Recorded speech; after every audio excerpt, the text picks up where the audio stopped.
હે અમિત ભાઈ હા હું તારી સિગોતર માતા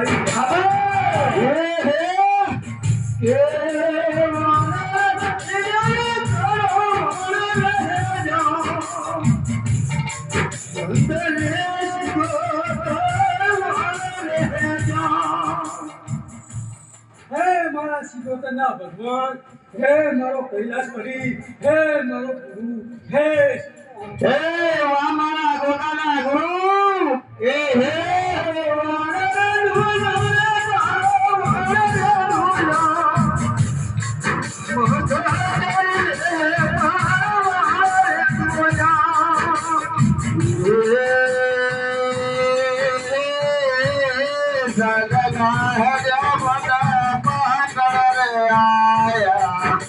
પાગળ રે આયા